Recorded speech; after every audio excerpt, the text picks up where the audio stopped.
केंद्र सरकार digital personal data protection bill का मसौदा जारी कर चुकी है। फिलहाल इसे आम लोगों की राय के लिए रखा गया है, लेकिन इस मसौदे की कुछ शर्तों से मेटा, गूगल, स्नैप जैसी बड़ी टेक कंपनियों को आपत्ति है। और इसमें से एक मुद्दा है सोशल मीडिया के लिए बच्चों की उम्र सीमा तय करना। दरअसल डेटा प्रोटेक्शन बिल के मसौदे में 18 साल से कम उम्र के लोगों को बच्चा बताया गया है, यानी कि 18 साल से कम उम्र वाले बच्चों का डेटा एक्सेस करने के लिए कंपनियों को पेरेंट्स की इजाजत जरूरी होगी। गूगल, मेटा जैसी कंपनियां इस मोर्चे पर राहत चाहती हैं। कंपनियों ने वैश्विक मानकों का हवाला देते हुए कहा कि इसमें कुछ राहत दी जाए, यानी कि कंपनियां चाहती है कि बच्चों की अधिकतम उम्र की सीमा कम की जाए।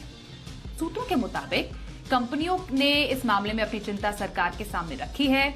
बच्चों की उम्र सीमा 18 से कम करने को लेकर कंपनियों ने तर्क दिया कि अगर 18 की उम्र सीमा बच्चों की रखी जाती है तो इससे कई तरह की दिक्कतें पैदा हो सकती हैं। कंपनियों के मुताबिक इस नियम से न सिर्फ सोशल मीडिया प्लेटफॉर्म प्रभावित होंगे, बल्कि एडटेक, गेमिंग और अन्य तरह की सेवाओं पर भी इसका असर पड़ेगा। कंपनियों की तरफ से ये भी तर्क दिए गए कि उन्हें बच्चों का एज वेरिफिकेशन भी करना होगा और इसके लिए उन्हें केवाईसी करवाना पड़ेगा, जिससे न सिर्फ कंपनियों पर बोझ पड़ेगा बल्कि प्राइवेसी की सेफ्टी भी मुश्किल होगी। आपको बताएं, ड्राफ्ट में बच्चों से जुड़े डेटा को लेकर कड़े नियम बनाए गए हैं। ड्राफ्ट में प्रावधान किया गया कि कंपनियां किसी भी हाल में डेटा को ऐसे प्रोसेस नहीं करेंगी जिससे बच्चों को किसी तरह का नुकसान पहुंचे। कंपनियों को यह भी निर्देश है कि वो बच्चों के बिहेवियर को मॉनिटर या फिर ट्रैक नहीं कर सकती। हालांकि मौजूदा वक्त में भी एज गेटिंग होने के बावजूद बच्चे सोशल मीडिया पर एक्टिव हैं। ब्रिटेन के मीडिया वॉचडॉग ऑफकॉम ने एक सर्वे किया था और इस सर्वे में सामने ये आया कि 8 से 17 साल के बीच के 1/3 से ज्यादा बच्चे फर्जी जन्म तिथि के साथ साइन अप करने के बाद अलग अलग सोशल मीडिया प्लेटफॉर्म का इस्तेमाल कर रहे हैं। ऑफकॉम ने बताया कि 8 से 17 साल की उम्र के ज्यादातर यानी करीब 77% सोशल मीडिया यूजर्स का अपना अकाउंट या फिर प्रोफाइल कम से कम एक बड़े सोशल मीडिया प्लेटफॉर्म पर है। आपको यह भी बताया कि ज्यादातर सोशल मीडिया ऐप पर अकाउंट बनाने की न्यूनतम आयु 13 वर्ष है, जिसमें कई प्लेटफॉर्म यूजर्स को अपना जो अकाउंट है सेट करते समय अपनी उम्र खुद घोषित करने के लिए कहा जाता है।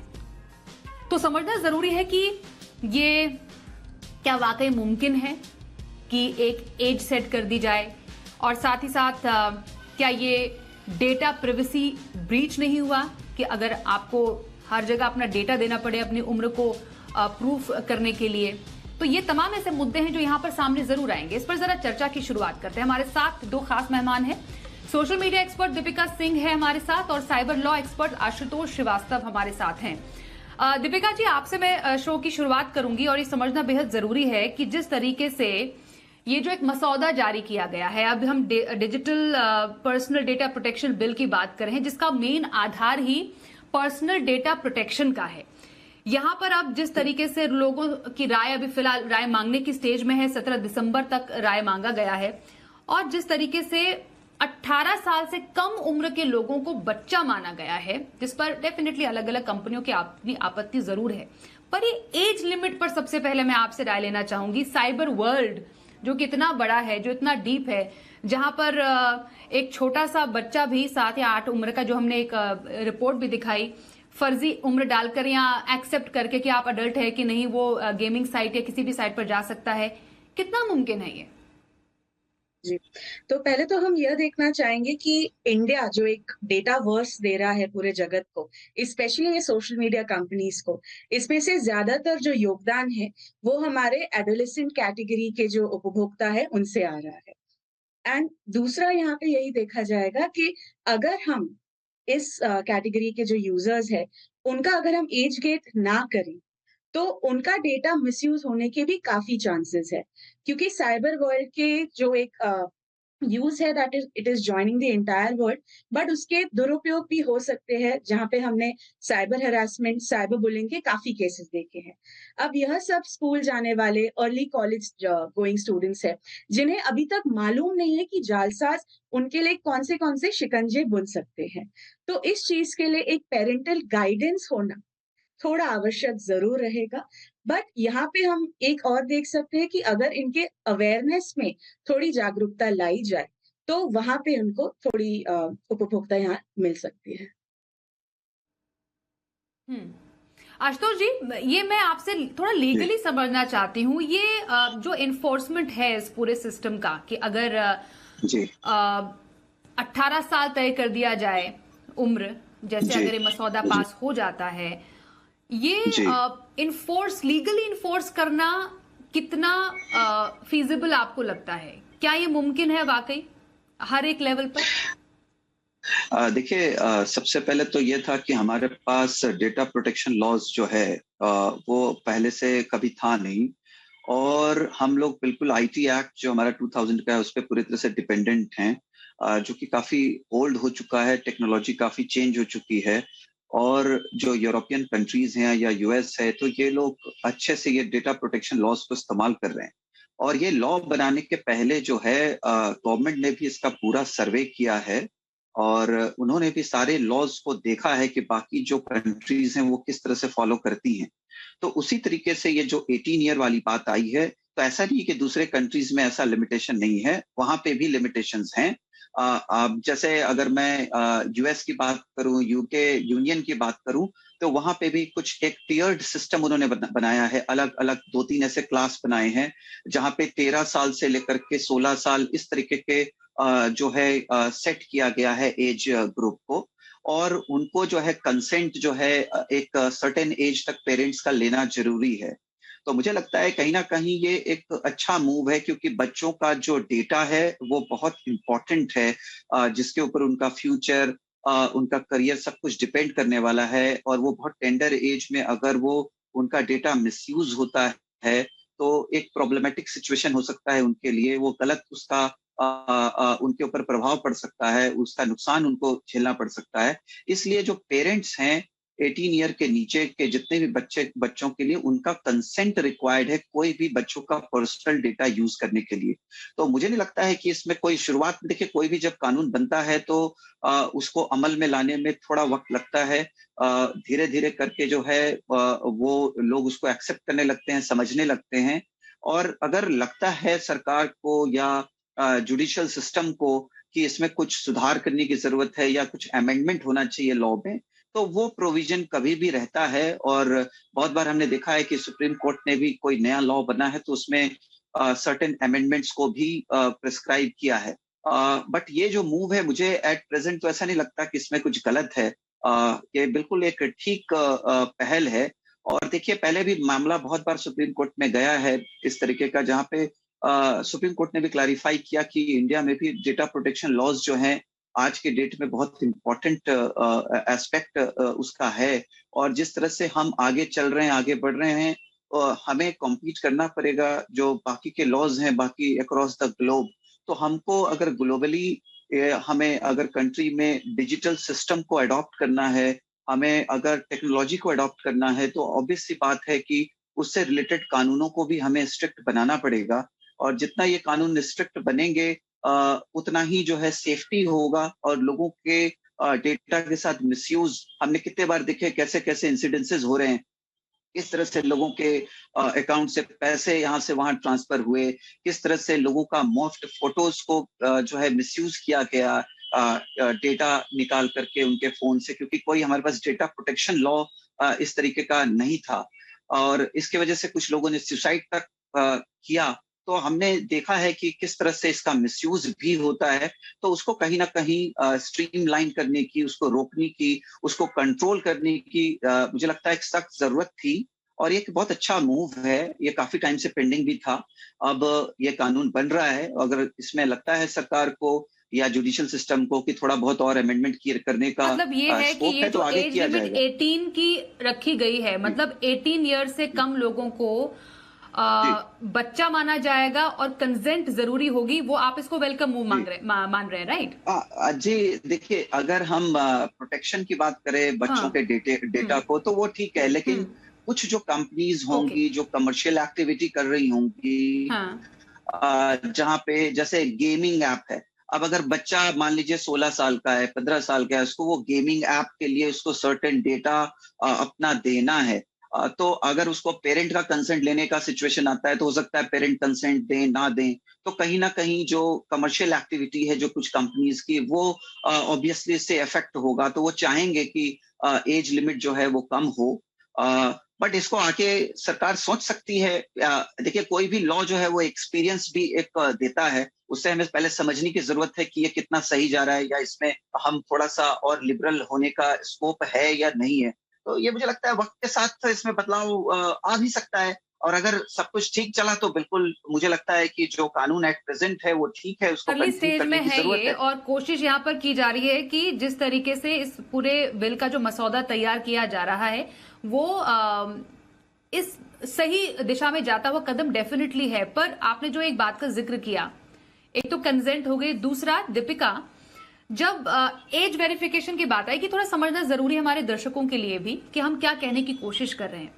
अब जब भी हमें डेफिनेटली हमें कैसे मालूम चलेगा कि किसी साइट में हम जा रहे हैं, हमें कंसेंट की जरूरत है, हमें एज वेरिफिकेशन की जरूरत पड़ेगी। एज वेरिफिकेशन में आजकल के टाइम में जो ट्रेडिशनल केवाईसी नॉर्म्स है आपको उसको फिल करना पड़ेगा। कई जगह पर आपको अपने डॉक्यूमेंट्स हो गए, लाइव वीडियोस होते हैं या फोटोज डालने की जरूरत पड़ती है। कई बार हो सकता है आपका आधार मांगा जाए, जो भी आपकी जो पहचान पत्र है वो सब जो डेटा है वो किसके पास जाएगा? क्योंकि जिस तरीके से डेटा प्रोटेक्शन बिल है कि आपका जो पिछला जो ड्राफ्ट था और नया ड्राफ्ट जो फिर बिल्डअप किया गया कि डेटा लोकलाइजेशन रिक्वायरमेंट को हटा दिया गया, और जो क्रिटिकल पर्सनल डेटा है वो स्टोर नहीं कर सकती है कंपनियां।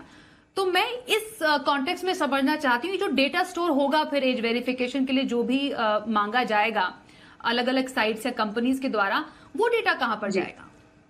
जी, तो जब कभी भी डेटा वेरिफिकेशन की बात आती है, जहाँ पे यहाँ हमारा जेंडर या हमारा एज वेरीफाई किया जाता है, तो उसके लिए डेटा स्टोरेज हो या हम डॉक्यूमेंट सबमिट करें, ये आवश्यक नहीं है। गवर्नमेंट ने डिजी लॉकर या यूआईडीएआई के थ्रू भी काफी एपीआईज ऐसे लॉन्च किए हैं, जहाँ हमने देखा है कि सिर्फ एक एपीआई के द्वारा हम एक चीज को वेरीफाई कर सकते हैं।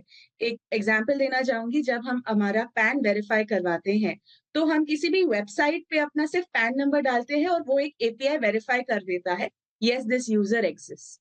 तो अगर उस तरीके से एक सोल्यूशन देखा जाए तो वो काफी किफायती होगा। बट अगर हम ट्रेडिशनल वेज में जाए, जहाँ पे डेटा अपलोड होगा, कोई कॉन्ट्रैक्टर वहां वेरीफाई करेगा, वहां पे काफी लूप होल्स होने के चांसेस है, क्योंकि यह डेटा कौन से थर्ड पार्टीज को दिया जाएगा फॉर बैकग्राउंड वेरिफिकेशन, ये हमें भी नहीं मालूम। एंड इतना हम देख चुके हैं कि जो इंटरमीडियरीज है, जो सोशल मीडिया वेबसाइट्स है, इनको सबने इंटरमीडियरीज का नाम दिया गया है। तो हमारे डेटा की सिक्योरिटी की जिम्मेदारी पूरी की पूरी इन पर आ जाती है। यहाँ पे उन्हें हमें ही नहीं, गवर्नमेंट को भी इन्फॉर्म करना होता है कि what are their data collection rules, वह कहाँ स्टोर हो रहा है, उनके कौन से सर्वर्स पे है। अगर वो कंपनीज इंडिया में नहीं है तो कौन से उनके सर्वर इंस्टेंस पे ये डेटा स्टोर हो रहा है। जब तक यह इंफॉर्मेशन हमें as a user, as a subscriber ना मालूम हो, उन पर ट्रस्ट करना थोड़ा मुश्किल हो जाता है। तो अगर हम ऐसी कोई एक नवी टेक्नोलॉजी का इस्तेमाल करें जो कि हमारी गवर्नमेंट के पास भी है, जो कि ये social media apps and websites के पास भी है, तो फ्रॉड्स के इंस्टेंसेस कम होंगे। एंड जो डेटा हार्वेस्टिंग की एक्सरसाइज ये सोशल मीडिया एप्स बखूबी निभा रही है अभी, जहाँ पे ये ना केवल ट्रैक कर रहे हैं, यह डेटा मार्केटिंग के लिए सेल भी कर रहे हैं। एंड जैसे सर ने बोला कि बच्चों का जो डेटा है या जो 18 इयर्स के नीचे है, उनका डेटा काफी यूजफुल बनता है मार्केटर्स के लिए, क्योंकि काफी प्राइम टारगेट मार्केट है। प्लस अगर हमारी पॉपुलेशन का अहम हिस्सा देखा जाए तो majority percentage of the population is constituted by youngsters like this. तो इस सब को मद्देनजर रखते हुए हमें ये देखना चाहिए कि डेटा हार्वेस्टिंग की और डेटा सेलिंग की जो प्रैक्टिसेस है, इसको कम करें एंड केवाईसी को ज्यादा से ज्यादा नीड टू नो इन्फॉर्मेशन के ऊपर ही रखा जाए। Thank you. बिल्कुल। और सेंटर नए ड्राफ्ट में तो ये भी है कि डेफिनेटली सेंटर नोटिफाई करेगी वो वाली कंट्रीज जहां पर डेटा स्टोर हो सकता है, ट्रांसफर किया जा सकता है, प्रोसेस किया जा सकता है। आशुतोष, अगेन जो दीपिका ने यहाँ पर और मैं भी जिक्र कर रही थी यहाँ पर लूप होल्स का, लूप होल आपको यहाँ पर लगता है कि क्रिएट हो सकते हैं? बिकॉज डेफिनेटली साइबर वर्ल्ड एक छोटा वर्ल्ड तो है नहीं, ट्रैक करना लोगों को काफी डिफिकल्ट हो जाता है। पर अगर ये एक सही कदम आपके हिसाब से अगर लिया जा रहा है तो लूप होल्स को आइडेंटिफाई करने के लिए क्या स्टेप उठा सकती है कंपनी, जहां पर डेटा हार्वेस्टिंग ऐसी जगह पर ना हो जिसका अल्टीमेटली एक गलत इस्तेमाल हो किसी के डेटा का? देखिए, पहले तो ऐसा है कि ऑब्वियसली जहाँ पे कोई कानून पर्सनल डेटा प्रोटेक्शन को लेकर के था ही नहीं, तो वहां पे तो सारे लूप होल्स थे, वहां पे तो सारी गड़बड़ियां होने के पूरे पूरे चांसेस थे और हो भी रहे थे। तो अब तो कहीं ना कहीं वो जो है स्ट्रीमलाइन होगा और जितने भी जो गड़बड़ियां हो रही थी उसको कहीं ना कहीं काफी हद तक कंट्रोल किया जाएगा, क्योंकि पर्सनल डेटा प्रोटेक्शन में काफी हेवी हेवी फाइन्स हैं इंटरमीडियरीज के ऊपर अगर वो इन रूल्स और रेगुलेशंस को फॉलो नहीं करते हैं, अगर उसका वो ब्रीच करते हैं तो ये जो पेनल चार्जेस और ये सारी बातें हैं ये पहले थी नहीं, तो बहुत कैजुअल वे में लिया जाता था। तो इन अ वे जो डेटा कलेक्ट करने वाली जो इंटरमीडियरीज हैं उनको ये पूरी तरीके से रिस्पॉन्सिबल बनाया कि अगर इसको फॉलो नहीं किया रूल्स एंड रेगुलेशंस को प्रॉपरली, तो आप जो है हेवी पेनाल्टीज के लिए आप जिम्मेदार होंगे, आप पेनल चार्जेस के लिए जिम्मेदार होंगे और आपके ऊपर प्रोसिक्यूशन भी चलेगा। तो जब तक ये कंट्रोल जो है पहले नहीं था तो इसलिए गड़बड़ियां ज्यादा हो रही थी, लूपहोल्स ज्यादा थे। अब जैसे मैंने आपको बताया कि अभी ये लॉ बना है तो ऑब्वियसली स्ट्रीमलाइन होगा, काफी कंट्रोल होगा, इस तरीके के जो डेटा के साथ जो खिलवाड़ किया जा रहा था उसमें सीरियसनेस आएगा इंटरमीडियरीज का। और अगर कहीं ना कहीं कुछ लूपहोल तो भी रह जाता है जो हमें भी सीखना होगा एक्सपीरियंस के साथ कि कहाँ कहाँ रहता है, तो उस पे जो है फर्दर अमेंडमेंट्स के पूरे स्कोप रहेंगे, उसको फर्दर कंट्रोल किया जा सकेगा। और जैसे कि अगर कोई डेटा डालता है लेता है आपसे और आपको लगता है कि वो डेटा का मिसयूज हो सकता है या वो गलत गया है, तो आप भी उसको कंपनी को इंटीमेट कर सकते हैं इमीडिएटली, नोडल ऑफिसर्स को इन्फॉर्म कर सकते हैं कि वो डेटा को निकालने के लिए, और कंपनी को जो है विद इन सर्टेन आवर्स वो निकालना पड़ेगा, वो भी उनकी जिम्मेदारी है। अगर वो ऐसा नहीं करते हैं तो उसके लिए भी कंप्लेंट जो है फाइल किया जा सकता है और उस पर बहुत स्ट्रिक्ट एक्शंस जो है अथॉरिटीज लेंगी। तो मुझे लगता है कि एक अच्छी शुरुआत है, इसे हमें देखना चाहिए कि ये कितना ये जो है सही डायरेक्शन में जाता है। अगर मान लीजिए कुछ 5-10% अगर लगता है कि इसमें और फर्दर अमेंडमेंट की जरूरत है, जो कि हर कानून में होता है, चाहे वो कोई भी कंट्री हो, जब भी वो कोई लॉ बनाते हैं पार्लियामेंट से, तो उसमें उसके एक्सपीरियंस के ऊपर कि वो कितना ज्यादा इफेक्टिव हो रहा है और कहाँ कहाँ इसमें अमेंडमेंट किया जाने का स्कोप है लीगली कॉन्स्टिट्यूशनली, तो उसको वो करते हैं और उसको और बेटरमेंट के लिए लेके जाते हैं ताकि वो और इफेक्टिव हो और ज्यादा पावरफुल हो और जो है उसका इम्पैक्ट सही डायरेक्शन में हो। इसका मतलब ये नहीं है कि एट द सेम टाइम की जो कंपनीज हैं, इंटरमीडियरीज हैं, उनका कोई बिजनेस लॉसेस हो। ठीक है, उनका बिजनेस भी अपनी जगह है, बिजनेस भी चलना चाहिए, बट बिजनेस चलने के साथ साथ जो है किसी के साथ गलत ना हो, किसी का डेटा गलत मिसयूज ना हो, जो हमने इतने पास्ट जो एक्सपीरियंस में हमने देखा है।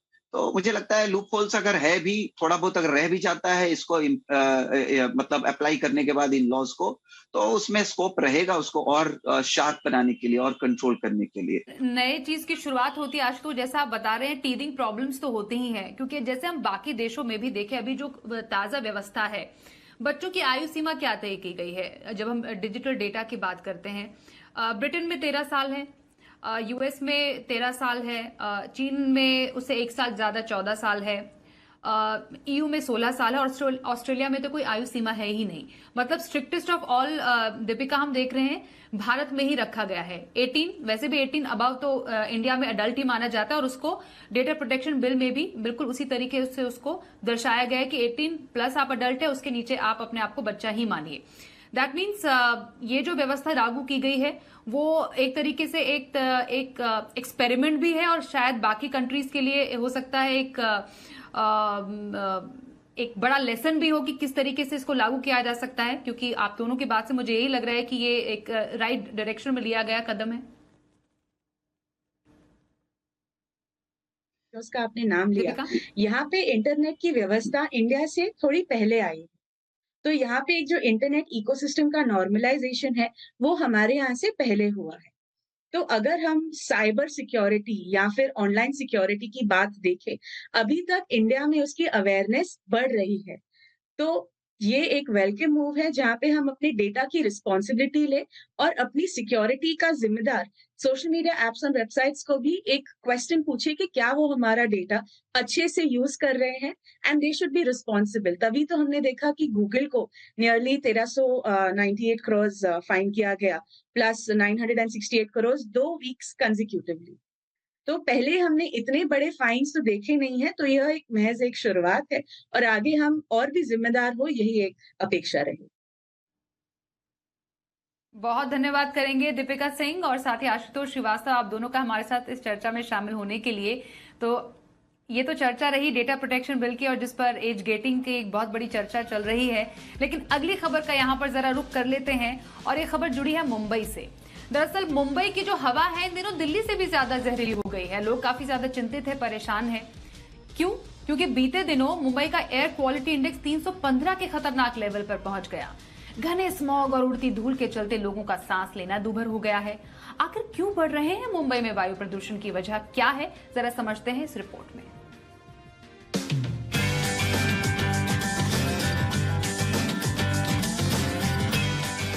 मुंबई वायु प्रदूषण की गिरफ्त में है। घने स्मॉग के बीच जहरीली हवा ने लोगों का जीना मुहाल कर रखा है। खराब एयर क्वालिटी इंडेक्स के मामले में मुंबई ने दिल्ली को भी पीछे छोड़ दिया है। मुंबई के लिए AQI के लेवल का 315 पर पहुंचना खतरे की घंटी है। ये सेहत के लिए घातक है। मुंबई में सुबह घने स्मॉग के चलते विजिबिलिटी 50 मीटर पर सिमट गई है। मुंबई में एयर क्वालिटी के बहुत खराब लेवल पर पहुंचने के कारणों को जानना जरूरी है। मुंबई में पिछले कुछ दिनों से दक्षिण पूर्वी हवाएं चल रही हैं, जो कमजोर होने के चलते हवा में प्रदूषण फैलाने वाले कणों को हटाने में नाकाम साबित हो रही हैं। जबकि मुंबई का AQI समुद्र से बहने वाली हवाओं से निर्धारित होता है। वहीं मुंबई में चल रहे मेट्रो और कोस्टल रोड प्रोजेक्ट्स के कंस्ट्रक्शन वर्क को भी प्रदूषण की एक बड़ी वजह माना जा रहा है। इसके अलावा मिट्टी के खनन और लिफ्टिंग वर्क भी मुंबई के वातावरण में धूल फैला रहे हैं। खासकर इससे डस्ट पार्टिकुलेट मैटर्स लोगों के लिए खतरा बन रहा है। धीमी हवा खतरनाक पार्टिकुलेट मैटर को हटा नहीं पा रही है, जिससे वायु प्रदूषण बढ़ रहा है। हालांकि BMC का कहना है कि इस प्रदूषण की वजह पेट्रोलियम रिफाइनरीज हैं, लेकिन सवाल उठता है कि ये रिफाइनरीज तो साल भर चलती हैं, फिर प्रदूषण अभी क्यों बढ़ा है? कहीं BMC बढ़ते प्रदूषण से पल्ला तो झाड़ने की कोशिश नहीं कर रही है? ये भी एक अहम सवाल है। खराब AQI से होने वाले खतरों की बात करें तो अस्थमा रोगियों के लिए ये जानलेवा साबित हो सकता है। लंबे समय तक PM 2.5 की चपेट में आने वाले व्यक्ति को फेफड़े के कैंसर की आशंका बढ़ जाती है। एयर पॉल्यूशन हार्ट और मस्तिष्क से जुड़ी गंभीर बीमारियों की वजह बनता है। वहीं इससे बच्चों में निमोनिया का खतरा भी बढ़ जाता है। इसके अलावा एयर पॉल्यूशन की चपेट में आने से बार बार सर्दी होना, सांस लेने में दिक्कत आना, आंखों में जलन, खांसी, गले में इन्फेक्शन, स्किन एलर्जी और साइनस का खतरा बढ़ जाता है। कामकाजी लोगों को घर से निकलना मजबूरी है। ऐसे में वायु प्रदूषण से बचने के लिए N95 या N99 जैसे अच्छे मास्क का इस्तेमाल करें। इससे आपकी सांस के साथ PM 2.5 के जाने की गुंजाइश नहीं रहती। मास्क को बार बार बदलते रहें। डॉक्टर अस्थमा से पीड़ित लोगों को नियमित तौर पर इनहेलर इस्तेमाल करने की सलाह दे रहे हैं। वहीं स्मॉग के चलते सुबह की सैर सपाटे से भी बचें। ये कुछ ऐसे सामान्य उपाय हैं जो आपको एयर पॉल्यूशन के खतरे से दूर रखने में मदद कर सकते हैं। Bureau report, Zee media. रुकेंगे यहाँ पर एक ब्रेक के लिए, आगे बताएंगे आखिर क्यों एक शख्स ने बताया YouTube एड्स को एग्जाम में फेल होने की वजह।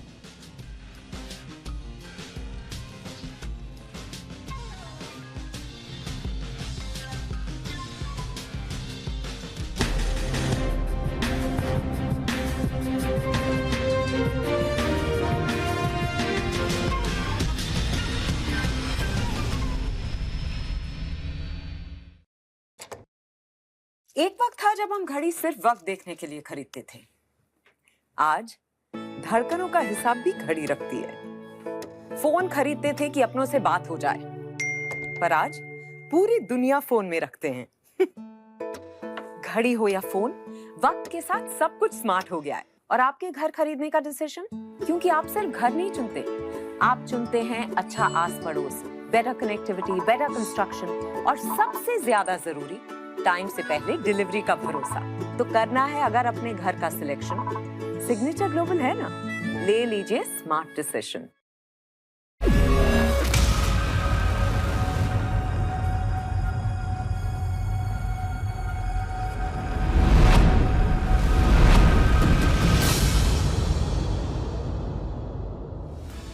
आइए नए उत्तर प्रदेश की क्षमता और असीमित अवसरों से सफलता की नई कहानी लिखें। यूपी ग्लोबल इन्वेस्टर्स समिट 10 से 12 फरवरी 2023।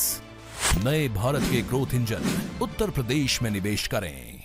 हिंदी, उर्दू, पंजाबी, भोजपुरी, मैथ। जीनियस हो जीनियस। अच्छा, शहर कौन सा? सही सवाल, गलत जगह। सही जगह है ग्लोब कैपिटल, जहां पर आपको मिलेंगे award winning research based ideas, अपने पोर्टफोलियो को मैनेज करने की सुविधा। Globe Capital, money must grow. Investment in securities market are subject to market risk. Read all the related documents carefully before investing.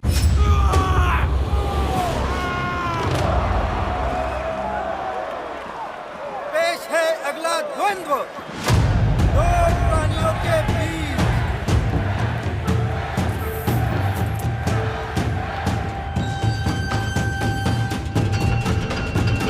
पहला प्रतिस्पर्धी हाथी।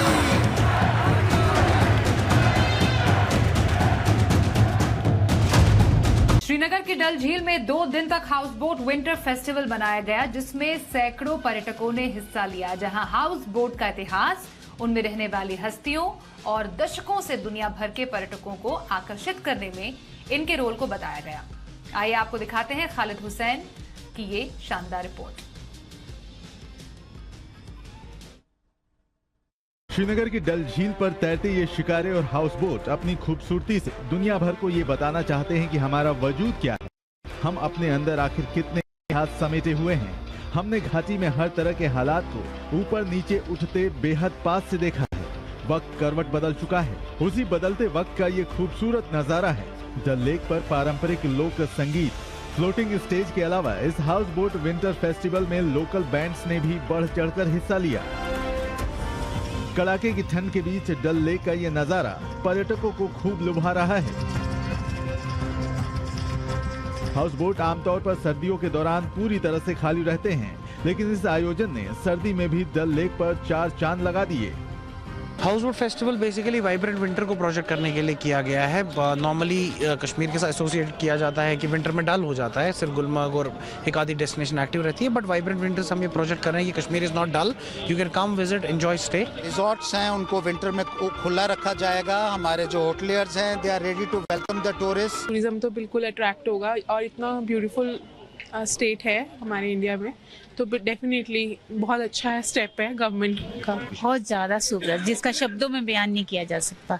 बहुत ही ब्यूटीफुल, अट्रैक्टिव। टूरिज्म उद्योग को बढ़ावा मिलता है तो कश्मीर की आर्थिक स्थिति सुधरती है, और कश्मीर की आर्थिक स्थिति की रीढ़ की हड्डी कश्मीर का पर्यटन है। कैमरा पर्सन फाह मंजूर के साथ खालिद हुसैन, जी मीडिया, कश्मीर। अमेरिका के राष्ट्रपति जो बाइडेन के भाषण अब जल्द हिंदी में भी देखने को मिलेंगे।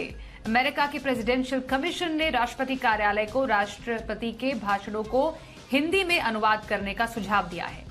आखिर क्यों दिया गया है सुझाव, क्या है इसकी वजह, देखिए पूरी डिटेल इस रिपोर्ट में।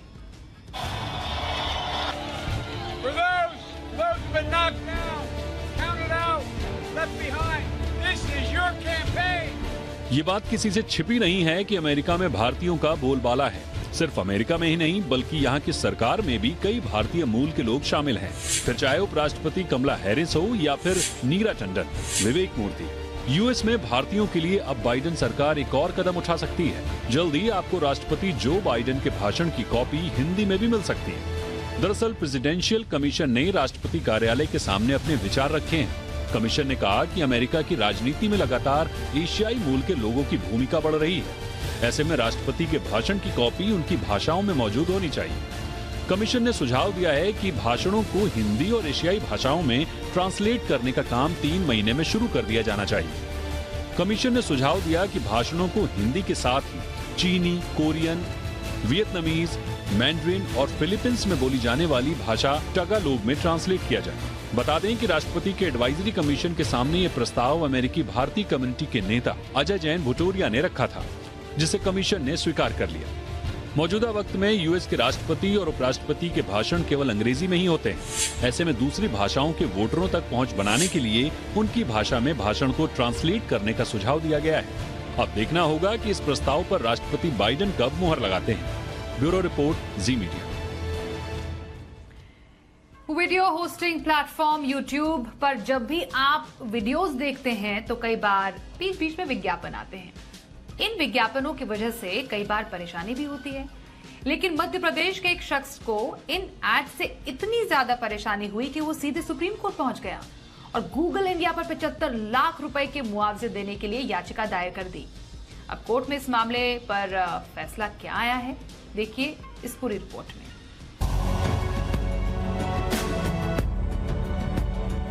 गूगल के बाद जिस वेबसाइट पर सबसे ज्यादा सर्च किया जाता है वो है YouTube। यहाँ आप न सिर्फ वीडियोस देख सकते हैं बल्कि वीडियोस बनाकर अच्छा पैसा भी कमा सकते हैं। क्रिएटर्स को मिलने वाला ये पैसा YouTube वीडियोस में दिखने वाले विज्ञापनों से मिलता है, लेकिन कई बार ये विज्ञापन अच्छे वीडियोस को देखने का मजा किरकिरा कर देते हैं। और कुछ ऐसा ही हुआ मध्य प्रदेश के एक शख्स के साथ। ये शख्स YouTube एड से इतना ज्यादा परेशान हुआ कि सीधे सुप्रीम कोर्ट पहुंच गया।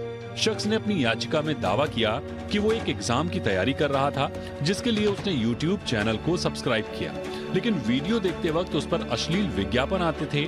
शख्स ने दावा किया कि इन विज्ञापनों की वजह से उसका ध्यान भटका और वो एग्जाम में फेल हो गया। उसने गूगल इंडिया से 75 लाख रुपए के मुआवजे के लिए याचिका दायर की। कोर्ट ने शख्स पर अदालत का वक्त जाया करने के लिए और यूजलेस याचिका दायर करने को लेकर शख्स पर 25,000 रुपए का जुर्माना लगाया।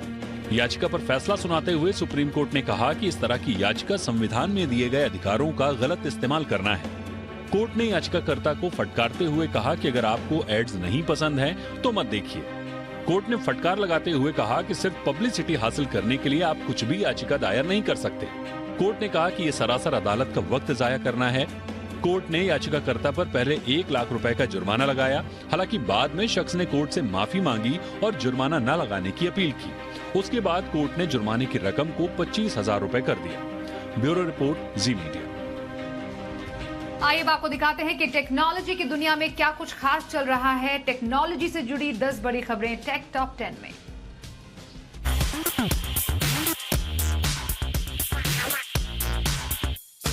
हाय एवरीवन, मैं हूं नेहा वशिष्ठ और आप देख रहे हैं take top 10।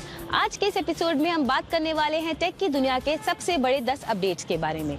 Realme 10 Pro 5G series से लेकर ऐसे हेडफोन्स जिनमें है एयर प्योरीफायर। चलिए देखते हैं इस बार टेक की दुनिया में क्या क्या हुआ लॉन्च। भारत में लॉन्च हुई Realme की 10 Pro 5G सीरीज। इस सीरीज में Realme 10 Pro और 10 Pro Plus लॉन्च किए गए हैं।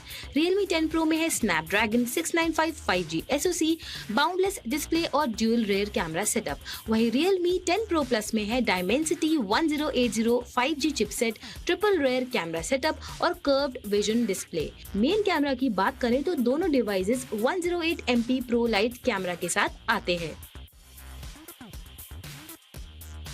इस वीक लॉन्च हुए बजट फ्रेंडली और made in India earbuds PlayGo Dura. ये true wireless buds Bluetooth 5.1, environmental noise cancellation, touch controls, powerful ई-बेल ड्राइवर्स और वॉइस असिस्टेंट कंपैटिबिलिटी जैसे फीचर्स के साथ लॉन्च किए गए हैं। एप्पल पर इस मंथ एंड तक आएगा एप्पल म्यूजिक सिंग यानी कि कैरियोके मोड। इससे Apple music users karaoke feature अपने फोन पर ही इस्तेमाल कर सकेंगे। ये karaoke mode Apple music subscribers iPhone, iPad या एप्पल टीवी 4K बॉक्स पर ही यूज कर पाएंगे। आईफोन यूजर्स के लिए आया iOS 16.2 बीटा अपडेट। इसमें यूजर्स को free form app, Apple music sing, एक नया स्लीप विजेट और गेम्स के लिए शेयर प्ले सपोर्ट जैसे फीचर्स मिलेंगे। इसके साथ iOS 16.2 बीटा में इम्प्रूव्ड मैसेज सर्च और एयर ड्रॉप के लिए भी एक नया फीचर आया है, जिससे ऑटोमेटिकली 10 मिनट्स के बाद एयर ड्रॉप कॉन्टैक्ट्स ओनली पर स्विच हो जाएगा। Oppo Reno 8 Pro 5G House of the Dragon limited edition smartphone finally India में लॉन्च हो गया है। Dimensity 8100 Max SoC plus MariSilicon X imaging NPU से लैस ये smartphone 6.7 inch full HD AMOLED display के साथ आता है। इसमें आपको triple rear camera setup with 50 MP primary camera and 32 MP front camera मिलेगा। इसके साथ साथ इसमें house of the dragon accessories भी मिलेंगी। अंडर 10,000 रेंज में लॉन्च हुआ Vivo Y02।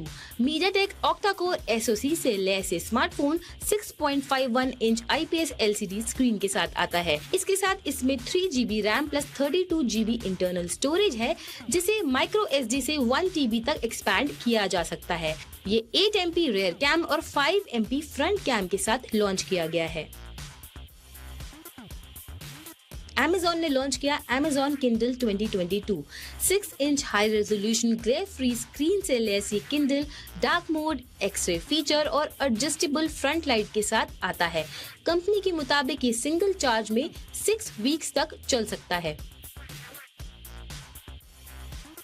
WhatsApp roll out करने वाला है पर्सनलाइज्ड 3D अवतार्स। मेटा के मुताबिक WhatsApp पर यूजर्स अपने डिजिटल अवतार को प्रोफाइल फोटो की तरह लगा सकेंगे। साथ ही 36 कस्टम स्टिकर्स का ऑप्शन भी इसमें मिलेगा। ये अवतार्स जल्द ही iOS और Android दोनों पर आएंगे। डायसन जोन, जो कि दुनिया के पहले एयर प्योरीफाइंग हेडफोन्स हैं जिन्हें माना जा रहा था एक अप्रैल फूल प्रैंक, फाइनली लॉन्च हो चुके हैं। यूएस में ये मार्च 2023 से प्री ऑर्डर के लिए अवेलेबल होंगे। इन हेडफोन्स में 11 बिल्ट इन माइक्रोफोन्स हैं जिससे up to 38 dB noise reduction मिलती है। इन हेडफोन्स के केसिंग में एयर फिल्ट्रेशन सिस्टम है और डिटैचेबल वाइजर है जो प्योरीफाइड एयर को माउथ की तरफ फेंकते हैं। सैमसंग ने लॉन्च किया अफोर्डेबल स्मार्टफोन सैमसंग MO4।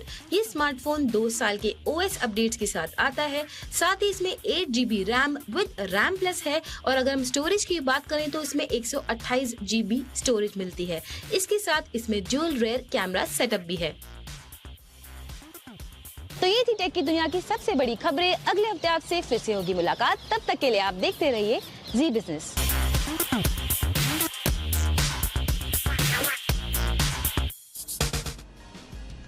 आइए अब आपको बताएं शेयर बाजार का हाल। आज बाजार गिरकर बंद हुए। सेंसेक्स 389 अंक फिसलकर 62,181 पर बंद हुआ। निफ्टी 112 अंक गिरा और 18,496 पर बंद हुआ। बाजार की शुरुआत मजबूती के साथ हुई थी मगर खुलते ही मुनाफा वसूली शुरू हो गई। बाजार फिर दिन भर धीमे धीमे फिसलता नजर आया और आज बाजार के लिए संकेत अच्छे थे लेकिन ऊपरी स्तरों से मुनाफा वसूली देखी गई और आखिरी आधे घंटे में हल्की रिकवरी आई। निफ्टी 18,500 के अहम सपोर्ट लेवल के करीब लाल निशान में बंद भी हुआ। तो मार्केट के एक्शन को अच्छे से समझते हैं, हमारे साथ कुशल गुप्ता है। कुशल, जरा बताइए, हफ्ते का आखिरी दिन बाजार में गिरावट, वजह क्या रही? जी, तो कारोबारी हफ्ते के आखिरी दिन हमने देखा कि ऊपरी स्तरों से बाजारों में आज गिरावट आती हुई नजर आई और सबसे ज्यादा अगर कोई इंडेक्स लेवल पर पेन में था तो वो निफ्टी था। इनफैक्ट बैंक निफ्टी ने ऑब्वियसली सपोर्ट देने की कोशिश की और इस दौरान अगर आप देखें तो आज के सत्र में बैंक निफ्टी ने एक तो लाइफ हाई मारा और साथ साथ लाइफ हाई क्लोजिंग भी आती हुई नजर आई। तो डेफिनेटली बैंक निफ्टी ने क्लियरली स्ट्रेंथ शो की थी, बट अन्य जो स्पेसेस या सेक्टर्स थे निफ्टी के कंपोनेंट्स में उनमें गिरावट की वजह से आज निफ्टी सफर करता हुआ नजर आया।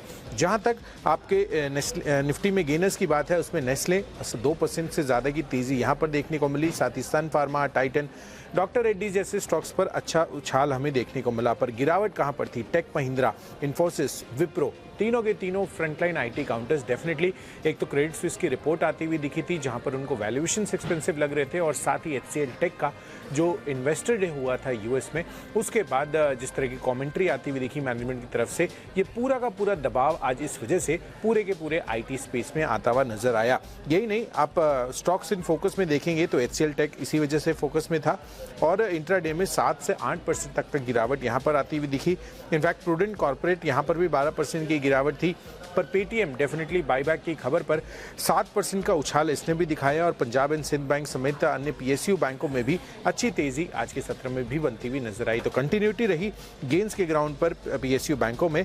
पर दूसरी तरफ टॉप गेनर्स अगर आप देखेंगे तो सेंट्रल बैंक ऑफ इंडिया के साथ साथ new India assurance, tube investments और वन बेवरेजेस लगातार कंसिस्टेंट आउट परफॉर्मर बनता हुआ दिख रहा है। गिरावट फर्टिलाइजर स्पेस में थी जिसमें फैक्ट टॉप लूजर रहा, करीबन 8% की गिरावट थी। साथ ही Indian bank, IB real estate, intellect design जैसे स्टॉक्स पर भी भारी दबाव देखने को मिला। तो लार्जली एक मिक्स्ड बैग रिएक्शन था। छोटे मेजॉरिटी शेयरों में खासा प्रॉफिट बुकिंग देखने को मिली। पर यही देखना है कि सोमवार को जब बाजार खुलते हैं तो ये किस तरह से ट्रेड करते हैं, कैसे ग्लोबल क्यूज को अपने यहाँ पर मार्केट्स में हम इम्प्लीमेंट करते हुए नजर आते हैं। बिल्कुल, तो हमने समझा बाजार का हाल।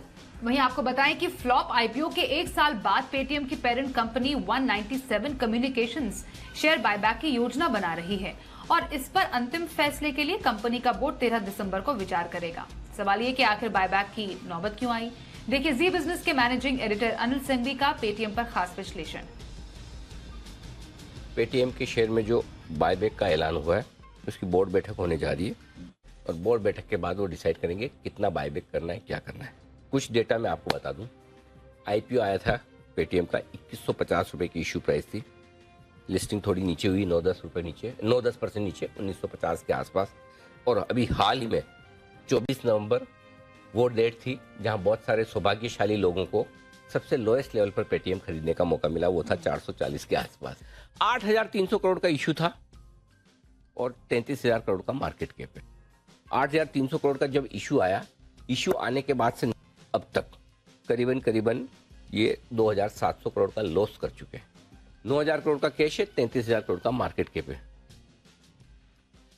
करीबन मार्केट कैप का इनके पास 30% के आसपास, आप ब्रॉडली मान लें 25% के आसपास का कैश पड़ा है। अब ये कितना बायबैक करते हैं, क्या करते हैं, वो देखने वाली बात है। प्रोमोटर होल्डिंग बढ़ाने के लिए ये बायबैक है, जवाब है ना। ईपीएस बढ़ाने के लिए दूसरा रीजन, ये अब आप कमाई तो उतनी कर रही कंपनी, अगर इक्विटी कैपिटल घट गई बायबैक की वजह से तो ऑटोमेटिकली आपकी अर्निंग पर शेयर बढ़ जाती है। हर शेयर पे आप जितना कमा रहे हैं, क्योंकि नंबर ऑफ शेयर कम हो गए, प्रॉफिट तो अभी आया किधर है। कंपनी अगर नुकसान में है तो ईपीएस बढ़ेगा, राइट। ईपीएस तो तब आएगी जो अर्निंग है, अर्निंग ही नहीं है तो अर्निंग पर शेयर कहां से, तो वो भी गलत। तीसरा, शेयर के दामों को सपोर्ट करने के लिए, जब शेयर के दाम बहुत घट जाए, दाम को सपोर्ट करने के लिए बायबैक करना चाहिए। हाँ, साल भर के निचले स्तरों पर हो, इश्यू प्राइस से 1/4 रह गया हो, तो फिर शेयर के, तो ये एक बड़ा कारण हो सकता है जो वो कर रहे हैं। अगला कारण, आमतौर पर कंपनियों के पास एक्सेस कैश है, बहुत पैसा पड़ा है, क्या करें, कुछ नया बिजनेस नहीं करना है, जो पुराना बिजनेस है उसमें हमें लगाना नहीं है, कैश का इस्तेमाल करने के लिए buyback not a great idea. Share holders को फायदा देने के लिए, क्योंकि शेयर होल्डर्स दुखी तो हैं, 100% है, तो अब फायदा देने का तरीका क्या है, या तो आप कंपनी प्रॉफिट में आए, अच्छा पैसा बनाए और शेयर का दाम बढ़े, वो तो होते हुए जल्दी दिख नहीं रहा, तो फिर चलो बायबैक देकर ही शेयर के भाव को सपोर्ट करें, तो कम से कम शेयर होल्डर को इतना कंफर्ट कॉन्फिडेंस तो आ जाए कि और गिरेगा नहीं। ये कारण सही हो सकता है। आखिरी कारण, ये बहुत इंटरेस्टिंग है, तो क्या पेटीएम को कोई हॉस्टाइल टेक ओवर करने की सोच सकता है? इसके ऊपर 4 स्माइली बनाई है, हर तरह के विचार है इसमें, आंख मारने वाले भी हैं, विंक करने वाले, क्वेश्चन मार्क वाले भी हैं, स्माइल वाले भी हैं। ये कारण इंटरेस्टिंग है। वैसे तो प्रोमोटर कोई है नहीं, लेकिन है तो विजय शेखर शर्मा साहब, 9% हिस्सेदारी रखते हैं। अब रहा सवाल शेयर होल्डर्स के लिहाज से उनके लिए क्या है। 2 चीजें हैं। पहली चीज, जो आपका लो बना है अभी नवंबर के महीने में 24 नवंबर 440, अब एक बार के लिए आपके शेयर का दाम का ये बॉटम हो गया, तो कम से कम आपके नीचे की रिस्क, आपको खड्डा पता है कि कितना गिर सकता, राइट। तो 440 450 से 500 पेटीएम के लिए स्ट्रॉन्ग सपोर्ट रेंज होगी। अब इसके नीचे जल्दी से नहीं जाएगा, अनलेस की बायबैक की बहुत ही गंदा लेके आए। गंदा मतलब बहुत छोटा सा और बहुत कम प्राइस वाला, और वो भी ओपन मार्केट परचेज है, न कि टेंडर ऑफर, तब तो जाना है। मतलब अगर वैसा बायबैक लाना है तो फिर लाना भी नहीं चाहिए, इससे तो बढ़िया नहीं लाए हुए ठीक थे। तो आई एम श्योर कि पेटीएम का बोर्ड सोच समझकर अच्छी प्राइस पर बड़ा बायबैक लेकर आएगा।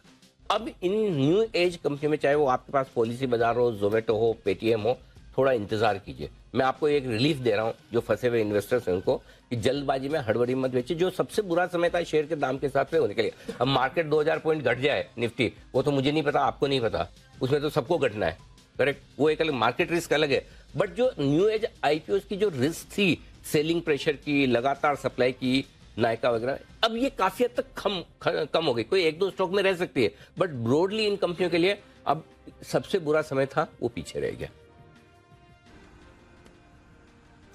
तो चलिए, आज के इंडिया 360 डिग्री के इस कार्यक्रम में बस इतना ही। रुकते हैं एक ब्रेक के लिए, पर आगे भी खबरों का सिलसिला जारी रहेगा। बने रहिए हमारे साथ और देखते रहिए जी बिजनेस।